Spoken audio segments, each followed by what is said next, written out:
J'ai serré le volant plus fort en tournant dans la rue de mes parents, sentant ce nœud familier dans mon estomac. Encore un dîner du vendredi, encore une soirée à être traitée comme le distributeur automatique familial. 8 mois de ce régime, et ça ne devenait pas plus facile. Je m'appelle Noémie, j'ai 27 ans, et apparemment, j'existe uniquement pour financer le style de vie de ma sœur aînée. Laissez-moi revenir un peu en arrière. Il y a 8 mois, je me suis présentée à ce que je croyais être un dîner de famille normal. Je me trompais. Mes parents m'ont fait asseoir pour ce qu'ils ont appelé une discussion familiale. Ma sœur Vanessa était là avec son mari Denis et leurs 2 enfants, Emma, 4 ans, et Louis, 2 ans. Vanessa a toujours été l'enfant prodige. En grandissant, elle a eu la plus grande chambre, les vêtements les plus neufs et l'attention indivisée de nos parents. J'ai pris l'habitude d'être une arrière-pensée. Quand elle s'est mariée à 22 ans avec Denis, un entrepreneur aux grands rêves et aux revenus sporadiques, nos parents leur ont organisé un mariage somptueux qu'ils ne pouvaient pas se permettre. Quand j'ai obtenu mon diplôme universitaire avec mention, j'ai reçu une carte et un dîner aux courtes pailles. Noémie, avait dit ma mère ce soir-là, il y a 8 mois. Nous devons discuter de quelque chose d'important. Son ton indiquait clairement que ce n'était pas une requête. Vanessa et Denis ont besoin d'aide pour leur loyer, avait poursuivi mon père. Nous allons les aider et nous avons besoin que tu contribues également. Je me souviens avoir pensé qu'ils parlaient de quelques centaines d'euros. Cela semblait assez raisonnable. La famille s'entraide, n'est-ce pas?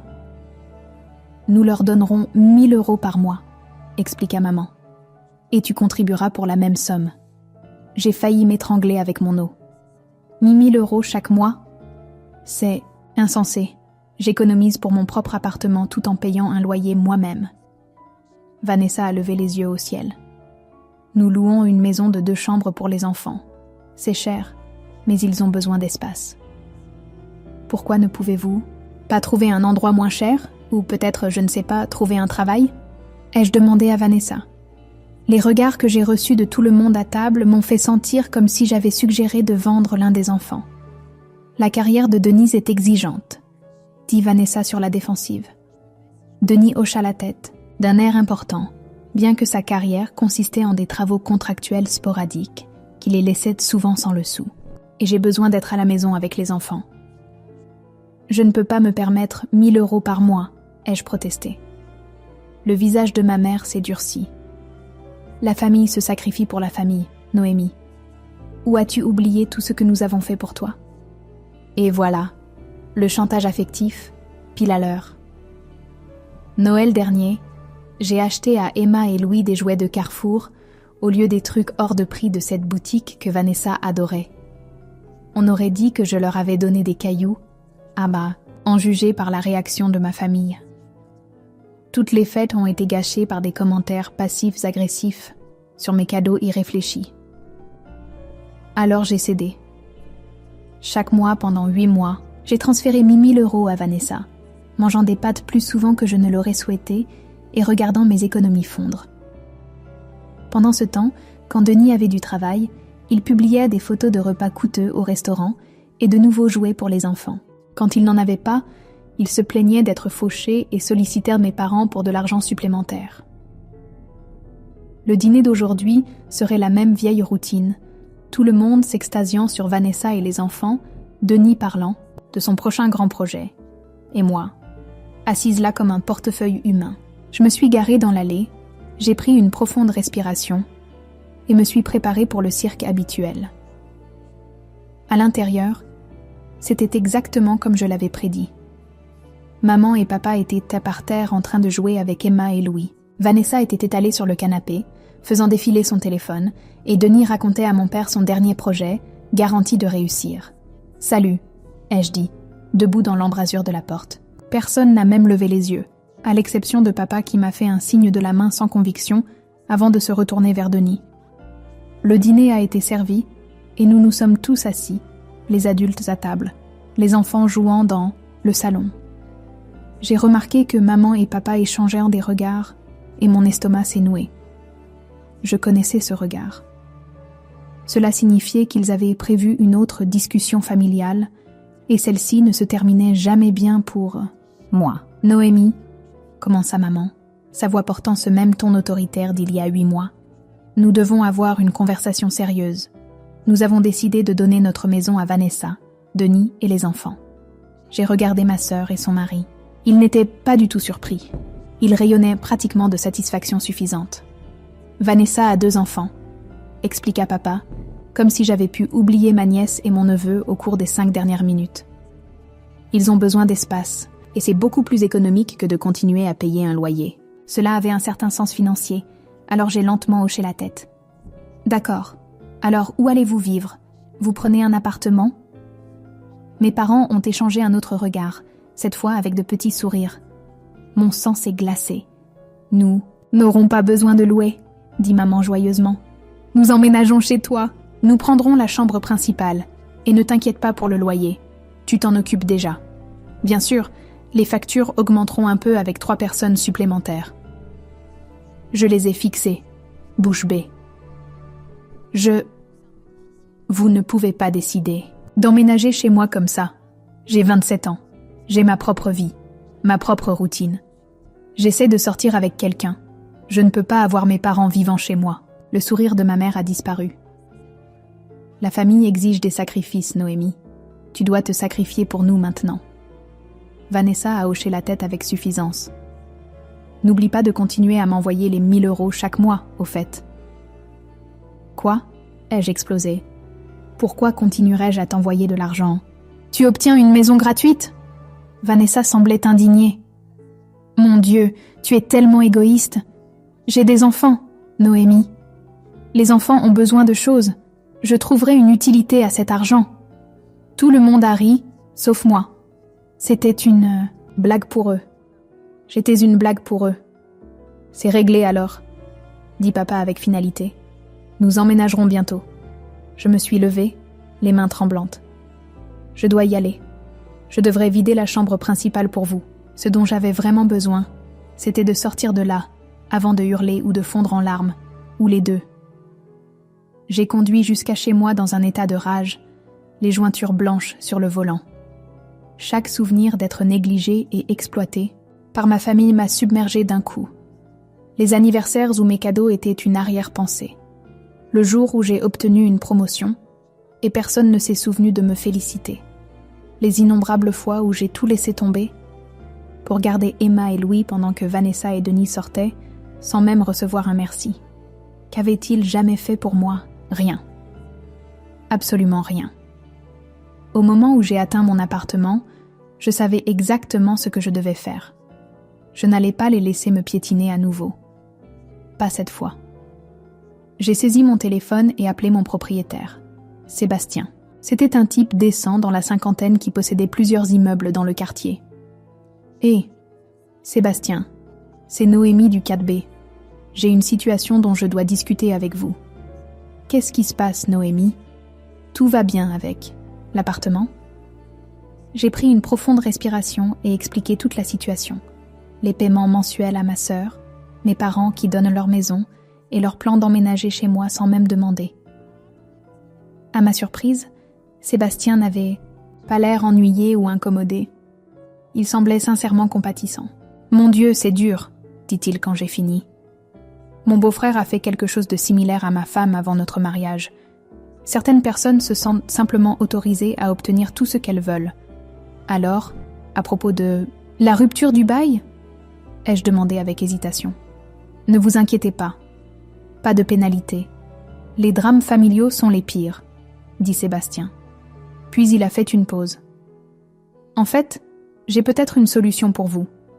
J'ai un autre. Appartement vacant dans mon immeuble sur la rue des Érables. Il est à peu près de la même taille que votre lieu actuel. Peut-être un peu plus petit. Le loyer serait similaire. Si vous le voulez, il est à vous. Je n'arrivais pas à croire ma chance. Ce serait parfait. Merci beaucoup. Pas de problème. Quand voulez-vous déménager? Dès que possible. Demain si je peux organiser des déménageurs. Sébastien a ri. Vous ne perdez pas de temps. J'aime ça. Passez à mon bureau demain matin et j'aurai les papiers prêts. Après avoir raccroché, j'ai immédiatement commencé à faire mes cartons. J'ai travaillé toute la nuit, alimenté par une combinaison de colère et de détermination. Au matin, La plupart de mes affaires étaient dans des boîtes. J'ai appelé une entreprise de déménagement qui annonçait un service le jour même et je les ai réservés pour cet après-midi. Au bureau de Sébastien, j'ai signé le nouveau. Belle et rendu mes clés actuelles. Voici les clés de votre nouvel appartement, dit-il en les faisant glisser sur le bureau. Que dois-je faire quand vos parents se présenteront ? J'ai souri. Dites-leur simplement que je n'habite plus là. Ne leur donnez pas ma nouvelle adresse. Les déménageurs sont arrivés à midi et en soirée, je m'installais dans mon nouvel appartement. Ce n'était pas encore parfaitement arrangé, mais c'était à moi. Et plus important encore, ma famille n'avait aucune idée de son emplacement. 2 jours plus tard, je déballais les derniers articles de ma cuisine quand mon téléphone a vibré avec un texto de ma mère. Nous sommes en route vers ton appartement avec nos affaires. À bientôt. Je n'ai pas répondu. J'ai juste attendu, imaginant la scène qui allait se dérouler. Effectivement, environ 2 heures plus tard, mon téléphone a explosé d'appels. J'ai laissé les premiers aller à la messagerie vocale, savourant le moment. Quand j'ai finalement répondu, ma mère était déjà en plein cri. Absolument inacceptable. Où es-tu ? Il y a un homme à ton appartement qui nous dit que tu n'habites plus là. C'est mon propriétaire, ai-je dit calmement. Et il a raison. J'ai déménagé il y a quelques jours. Le silence à l'autre bout était assourdissant, mais de courte durée. « Tu quoi ?» hurla-t-elle, assez fort pour que je doive éloigner le téléphone de mon oreille. « Comment as-tu pu nous faire ça ? Nous sommes ici avec toutes nos affaires. Où sommes-nous censés aller ? Retournez dans votre maison, je suppose, celle que vous possédez toujours. C'est scandaleux. » La voix de mon père est intervenue. Maintenant. Ils avaient dû me mettre sur haut-parleur. « Donne-nous immédiatement ta nouvelle adresse. Nous devons y apporter nos affaires. »« Non, » ai-je dit, surprise par la fermeté de ma voix. « Je ne vous donne pas ma nouvelle adresse parce que vous n'emménagez pas chez moi. » « Noémie, ma mère était de retour. Tu es cruelle et ingrate. Tu nous as mis dans une position terrible. C'était riche. Je vous ai mis dans une position terrible. Vous avez décidé d'emménager chez moi sans demander. Vous alliez prendre ma chambre. Vous n'avez jamais, pas une seule fois, considéré ce que je voulais ou comment je me sentais. Vous ne l'avez jamais fait. Ce n'est pas vrai, protesta faiblement mon père. C'est vrai. Tout a toujours été à propos de ce que Vanessa veut, ce dont Vanessa a besoin. J'en ai fini d'être le distributeur automatique et le paillasson de la famille. Nous sommes tes parents, dit ma mère, sa voix se brisant. Tu ne peux pas nous couper comme ça. Je ne vous coupe pas. J'établis des limites. Retournez dans votre maison. Trouvez votre propre solution de logement. Et peut-être que quand vous apprendrez à me respecter comme une adulte, nous pourrons parler. J'ai raccroché avant qu'il ne puisse répondre. Pas même 1 minute plus tard, Vanessa appelait. J'ai décroché, me préparant. « Qu'est-ce qui ne va pas chez toi ?» hurla-t-elle sans préambule. « Maman et papa reviennent à ma maison maintenant. C'est tellement injuste, tu dois les prendre. »« Tais-toi » ai-je dit sèchement. L'ordre était si inattendu que Vanessa s'est effectivement tue. « J'en ai fini de résoudre tes problèmes » ai-je continué. « Et j'en ai fini de t'envoyer de l'argent chaque mois. À partir de maintenant, ces transferts de 1 000 € sont annulés. »« Tu ne peux pas faire ça » cria-t-elle, retrouvant sa voix. « Nous avons besoin de cet argent. Espèce d'égoïste. Après tout ce que... » J'ai raccroché, bloqué son numéro et ceux de mes parents aussi. Puis j'ai ouvert mon application bancaire et annulé le transfert automatique mensuel vers le compte de Vanessa. En reposant mon téléphone, je me sentais plus légère que je ne l'avais été depuis des années. La culpabilité et l'obligation qui m'avaient alourdie pendant si longtemps avaient disparu. À leur place, il y avait quelque chose de nouveau. La fierté. J'avais enfin pris position pour moi-même. Je me suis versé un verre de vin, du bon, celui que je ne pouvais généralement pas me permettre. Et j'ai regardé autour de mon nouvel appartement. Il n'était pas encore parfaitement installé. Des cartons jonchaient encore toutes les surfaces. Mais c'était à moi, mon espace, mes règles. La paix que j'avais trouvée dans mon nouvel appartement n'a pas duré longtemps. Après environ 2 semaines de silence bienheureux, ma famille élargie a commencé à appeler. D'abord ce fut tante Caroline, la sœur de ma mère. Noémie, ma chérie, je ne t'ai pas vue depuis des lustres. Où habites-tu maintenant? J'adorerais venir te rendre visite et voir ton nouvel endroit. Je n'étais pas née d'hier. Maman t'a mise à ça, tante Caroline? Une pause. Eh bien, elle a peut-être mentionné qu'elle s'inquiète pour toi. Je vais bien. Je ne partage simplement mon adresse avec personne en ce moment. Ensuite, ce fut oncle Michel, puis ma cousine Tiphaine, puis même le copain de bowling de mon père, Stéphane, que j'avais rencontré peut-être 2 fois dans ma vie. Chaque appel avait la même énergie maladroite. Désinvolture forcée suivie de pêche pas si subtile pour ma nouvelle adresse. Écoutez, ai-je finalement dit à mon grand-père, le dernier de cette parade d'espions familiaux, je sais que maman et papa sont derrière tous ces appels. Je ne donne mon adresse à personne. S'il vous plaît, dites-leur d'arrêter de vous utiliser tous comme leurs enquêteurs personnels. Grand-père a eu la décence de sembler embarrassé. Ils sont juste inquiets, ma petite. Ils sont inquiets que leur plan soit ruiné. Pas pour moi, ai-je corrigé. Les appels se sont arrêtés après ça. Je pensais qu'ils avaient peut-être finalement accepté ma décision et passaient à autre chose. J'avais tort. Un mardi soir, en quittant le travail, j'ai repéré la Peugeot bleue de mes parents, garée de l'autre côté de la rue de mon immeuble de bureau. J'ai fait semblant de ne pas les remarquer et j'ai marché tranquillement jusqu'à ma voiture, dans le parking. Je pouvais les voir dans mon rétroviseur quand je suis partie. Ils me suivaient à distance, essayant et échouant à être discret. J'ai souri pour moi-même. Pensait-il être dans un film d'espionnage? J'ai conduit directement au centre commercial Westfield, vérifiant occasionnellement mon miroir, pour confirmer qu'il me suivait toujours. Il restait plusieurs voitures en arrière, mais cette Peugeot bleue était inconfondable.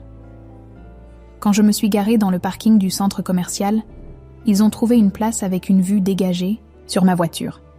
Une fois à l'intérieur du centre commercial, j'ai appelé mon amie Rachel. « Hé, j'ai besoin d'un service. Mes parents me suivent littéralement.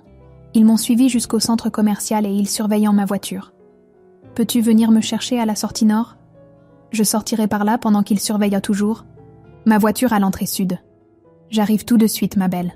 C'est la chose la plus excitante qui me soit arrivée de toute la semaine. J'ai passé environ 1 heure à parcourir les magasins, jetant occasionnellement un coup d'œil par les fenêtres pour voir mes parents qui surveillaient toujours fidèlement ma voiture. Rachel a envoyé un texto quand elle est arrivée et je me suis faufilée par la sortie nord, souriant en imaginant mes parents attendant des heures que je retourne à ma voiture. « Montez, loser, on échappe à ta famille en psychopathe !» dit-elle alors que je me glissais dans sa voiture. Nous avons toutes les deux éclaté de rire. Je n'arrive pas à croire que c'est ma vie, ai-je dit une fois que j'ai repris mon souffle. Mes propres parents me traquent. As-tu envisagé une ordonnance restrictive? Demanda Rachel à moitié en plaisantant. Espérons que ça n'en arrivera pas là, ai-je répondu, bien que l'idée m'ait traversé l'esprit. Au cours des mois suivants, mes parents ont fait plusieurs autres tentatives pour trouver ma nouvelle adresse. Ils ont essayé de me suivre depuis le travail 2 fois de plus, mais j'étais vigilante. Ils ont envoyé plus de parents m'appeler avec des excuses de plus en plus transparentes. Finalement, la surveillance s'est arrêtée. Plus d'appels mystérieux, de parents éloignés, plus de planques parentales, rien. C'était étrange de voir à quelle vitesse je me suis adaptée au silence. Pour la première fois de ma vie d'adulte, je n'étais pas constamment anxieuse à propos des obligations familiales ou des demandes financières inattendues. J'ai commencé à mettre les 1000 € que j'envoyais habituellement à Vanessa dans mes économies chaque mois. Je sortais sans m'inquiéter que mes parents se présentent à l'improviste. J'ai acheté un joli canapé sans me sentir coupable de gaspiller de l'argent pour moi. J'étais heureuse. Vraiment, sincèrement heureuse. Puis est venu l'email, 2 semaines avant Noël, de la part de maman. Noémie, j'espère que cet email te trouve bien. Cela fait plusieurs mois depuis la dernière fois que nous avons parlé, et ton père et moi avons eu beaucoup de temps pour réfléchir à nos actions. Nous réalisons maintenant que nous avons dépassé les limites et n'avons pas considéré tes sentiments. Pour cela, nous sommes vraiment désolés. Vanessa voulait que je te dise qu'elle a trouvé un emploi à l'école primaire comme assistante administrative. Elle et Denis louent leur propre appartement maintenant et gèrent leurs finances de façon indépendante. Ils s'en sortent bien. Ton père et moi sommes toujours dans notre maison. Après ton départ, nous avons réalisé à quel point nos attentes étaient déraisonnables. Nous n'aurions jamais dû essayer de nous imposer dans ta vie de cette façon. Nous aimerions beaucoup te voir ce Noël. Rien de fantaisiste, juste un dîner de famille à notre maison. Pas de demande, pas d'attente. Tu nous manques, Noémie. Nous aimerions avoir une chance de réparer les choses. S'il te plaît, considère-le. Tu n'as pas besoin de répondre tout de suite. Avec amour, maman.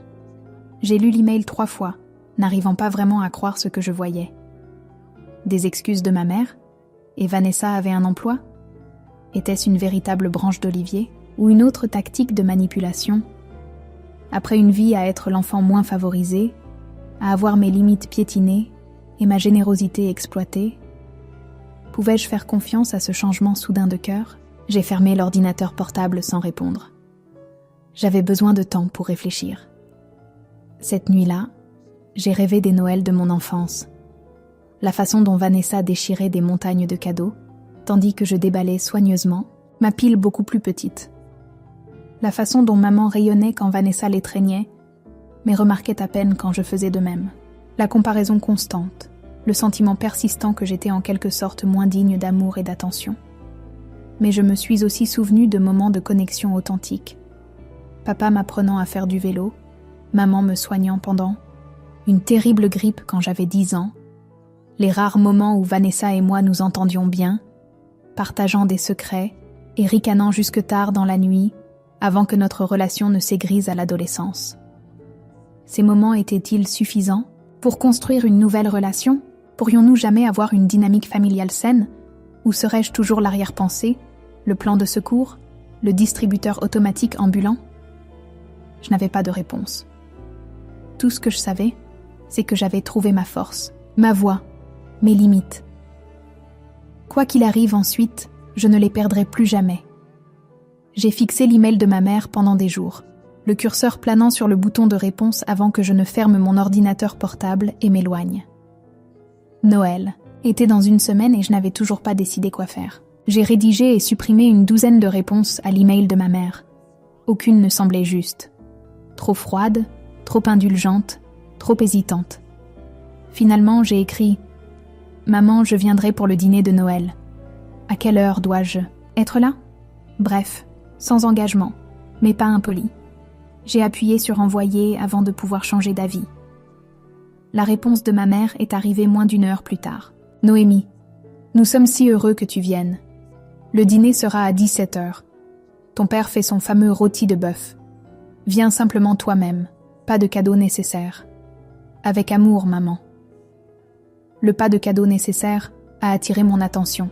D'habitude, ma famille faisait tout un plat des cadeaux coûteux, surtout pour les enfants de Vanessa. C'était différent.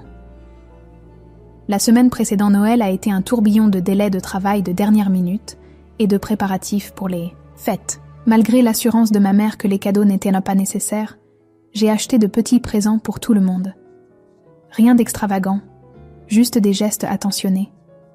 Je n'allais pas changer qui j'étais juste parce qu'ils avaient peut-être changé. Le jour de Noël est arrivé, froid et clair. Je me suis habillée soigneusement avec un pull que j'aimais, pas celui dont Vanessa m'avait une fois dit « Au moins, il cache ton ventre ». J'ai conduit jusqu'à la maison de mes parents avec un nœud dans l'estomac, répétant des réponses à d'éventuelles provocations. S'ils demandent de l'argent, je ne suis pas en mesure d'aider financièrement en ce moment. S'ils font pression sur moi pour mon adresse, je suis heureuse de ma situation de logement et je préfère la garder. Privée. S'ils critiquent mes choix de vie, j'apprécie votre préoccupation, mais je suis à l'aise avec mes décisions. Je me suis garée dans l'allée, j'ai pris une profonde respiration et me suis approchée de la porte d'entrée. Avant que je ne puisse frapper, elle s'est ouverte. Ma mère se tenait là, semblant en quelque sorte plus petite que dans mes souvenirs. Elle a fait un pas en avant et m'a serrée dans ses bras, pas l'étreinte superficielle à laquelle j'étais habituée, mais une vraie étreinte, serrée et prolongée. Je suis restée raide un moment avant de lui rendre prudemment son étreinte. À l'intérieur, la maison sentait le rôti de bœuf et le pain. Mon père est apparu de la cuisine, s'essuyant les mains sur un torchon. « La voilà », dit-il, souriant, avec hésitation. Lui aussi m'a enlacée, me tapotant le dos maladroitement. « Joyeux Noël, ma puce. » « Où sont Vanessa et sa famille ?» ai-je demandé, jetant un coup d'œil autour de la maison suspicieusement calme. « Ils seront là à 17h, expliqua maman. « Nous t'avons demandé de venir plus tôt. Nous voulions un peu de temps juste avec toi. » C'était définitivement nouveau. Je les ai suivis au salon, où un feu crépitait dans la cheminée et 3 tasses de chocolat chaud attendaient sur la table basse. « Noémie, » commença papa une fois que nous étions assis. « Nous te devons des excuses, de vraies excuses, pas juste un email. » J'ai hoché la tête, attendant. « Nous avons été injustes envers toi, » continua maman, « pendant longtemps, pas seulement avec la situation du logement. » Elle a baissé les yeux vers ses mains. « Nous avons favorisé Vanessa. Nous t'avons prise pour acquise. Nous t'avons traitée comme si ta seule valeur pour cette famille était financière. » « Pourquoi ?» ai-je simplement demandé. C'était la question que j'avais voulu poser toute ma vie. Mes parents ont échangé des regards. Vanessa a toujours été plus exigeante, expliqua papa. Elle avait besoin de plus d'attention, de plus d'aide. Tu étais si indépendante, si capable. Nous nous sommes appuyés sur toi parce que tu semblais pouvoir le supporter. Nous avons confondu ta force avec l'immunité à la douleur, ajouta maman. C'était mal de notre part. J'ai pris une gorgée de chocolat chaud, traitant leurs paroles. Et Vanessa, a-t-elle eu une épiphanie similaire? Ils ont échangé un autre regard. Elle y travaille, dit papa. Avoir un emploi lui a fait du bien, à Denise aussi. Il a accepté un poste stable dans un cabinet comptable. Nous avons parlé pendant plus d'1 heure, vraiment parlé d'une manière que nous n'avions jamais fait auparavant. Ils m'ont interrogé sur mon travail, mes amis, mon nouvel appartement, bien qu'il n'ait pas insisté pour l'adresse.